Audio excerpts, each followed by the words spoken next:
You're listening to the Conference Board of Canada's Mental Health and COVID-19 series with Dr. Bill Howatt, Chief of Research, Workplace Productivity. Hi, Bill Howatt, Mental Health COVID-19, here with you live, still in my apartment in social isolation, going into week 6, and still kicking and doing fine. Lots of people are helping me, lots of great social connections, lots of great people in my world, and I'm honored to have that. Today, I'm going to have a conversation with you today, as it's a reflective conversation to get a week off, as we start to go through this COVID-19, where many of us are starting to settle and adjust, and we're doing fine, and some of us aren't doing so fine. And what I'd like to talk to you about is that we start to move through this process to be mindful of a few things to consider. Yesterday was a stark reminder when I was reading the news. My home in Nova Scotia, 17 people were killed with a random act of violence, and spending time in my background in counseling and the world of forensics, working with young offenders and adults that were involved in breaking the law and all kinds of violent offenders. I've always was perplexed by sometimes in my mind trying to figure out the why, where there may not be a why things happen, and learning through the years of how to actually be objective. And it doesn't change the fact when something terrible happens, there's a loss. And that's what I want to talk to you about today, is that there's different types of losses I'm starting to notice in this pandemic that I want us to be mindful about and perhaps pay attention to and be aware of their impact on you.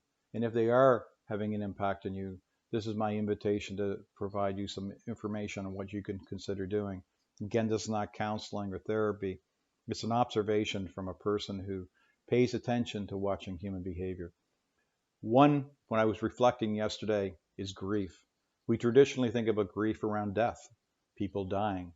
During this pandemic, people will know people who have died. There'll be people dying in car accidents during this. There'll be people die of heart attacks.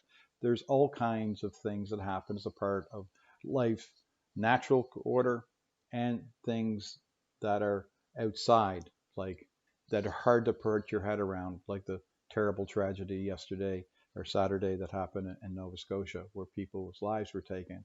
And I'm now, as a fellow Nova Scotia, mourning the loss of a police officer and beautiful people who are trying to do the best they can. Grief is real. And I'm going to spend one conversation talking to you about the stages of grief. However, there are other types of loss that are happening that are not just death. So there's grief as one thing that we can relate to. Now there's loss of loss. What I mean by that, loss of our routines, loss of our ability to go golfing, loss of our ability to go to the gym, loss of the ability to go to our Lions Club or to our different organizations, the loss of going to a restaurant, the loss of going to a movie, the loss of going to sports, the loss of watching our children just get on a bike and go up the street, the loss of our children going to a playground. There's all kinds of losses starting to take a toll on people. As we try to start to go through this new normal, there will be frustration for some people, and some people will be angry. Some people will be upset. Some people will be despondent. It's important if loss is starting to accumulate. The same thing as grief. It's natural. And to avoid your feelings often can actually create more issues. One of the things that's important is if you're feeling things that are troublesome and bothersome, and it's interrupting your functionality. In other words, I mean, how you normal routine, like it's disrupting you from wanting to call people, it's disrupting you from interacting, then it's becoming problematic. One of the most important things we can be doing during loss is talking to people who care about us, those social connections to help us process. Healing process, grieving, there's a natural process.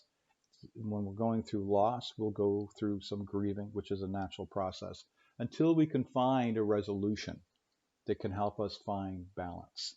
And the other thing I'm noticing, because I'm going through this firsthand, is regret. My mom is in palliative care in Prince Edward Island, and I can't go visit her right now because of the conditions we're under. I have to go into 2 weeks. So if something happened to her, right now my family and I are balancing what to do because I want to be there. It's critically important for me to see my mom again. So right now we're looking at, my brother and I and my other brother were working on how to do it. And then that got me thinking that, I wonder how much regret is happening where people can't get to see their parents or go visit somebody that's important, or we can't get the opportunity to bury somebody or attend a funeral.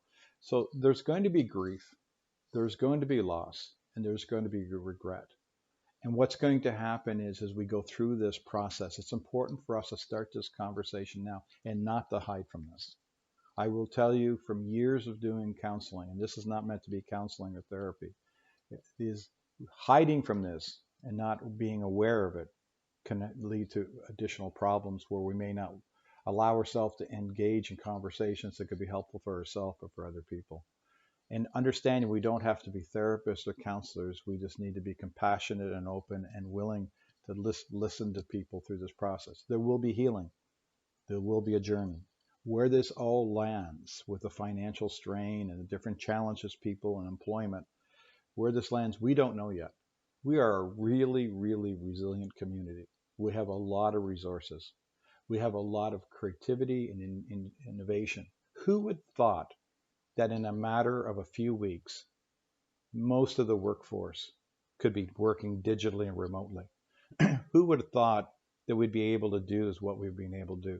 So I'm going to put our bet on us as a human race that we're going to be fine. We're going to get through this. However, during the process, my call out to you today is to consider to show up for other people and to be there for them and to be mindful that just because you're not having a hard time doesn't mean other people are not, and to be willing and able to embrace people where they're at in the process through social connections and interacting to help people find their way through this journey the best way they can. We're going to get through this as a country and as organizations one day at a time, with resolve and with patience, with kindness, with love and caring for each other. And that's my talk to you today, is to consider paying attention, because this will be like the yellow punch buggy. Now that I've told you this, many of you will start noticing grief, loss, and regret in different buckets. When you do, notice it and be mindful of the people around you, how they're experiencing it, and you. And be there for other people. It's a beautiful thing when we are there to provide compassion for other human beings, because that's how we got together. That's why we, as a tribe, as a Canadian, as a large society, coming together as a group of people with a common purpose, supporting each other at this time is going to be important. And we're going to need to go through some emotions. I know guys have a harder time than females doing this, talking about it. We need to remove some stigma. We don't all need to be super people. We're allowed to be vulnerable, and we're allowed to actually be open and share our feelings. I'd like you to consider that as we go through the next bit, because I think it's going to be a bit of work for all of us. And this is going to be over when it's over. So with that, one day at a time, I want to wish you a great week. Remember the basics. Let's not get lazy. Let's not take risks. This is a time where people are going to be starting to get impatient to want to get going. Listen to the government, follow the protocols, wash your hands, wear your mask, due diligence. Let's just follow the drill, and we'll get there. And I know lots of us are excited about getting the country reopened, we'll get there. It's time now to start planning and to deal with the consequences of what's happening to all of us. So take care. We'll be back tomorrow or the next day. Hi, Bill Howatt here. Hopefully you're finding these videos of some value. If you'd like to share these, on the lower right of your video, there's a icon you can click. You can send it through your social media feeds, join the Conference Board of Canada social media feed so we can keep you up to date. And if you have ideas, suggestions, please leave your comments so we can consider them. And if you have things that you'd like us to speak to, I certainly will try to do all I can to help out. With that, have a wonderful day.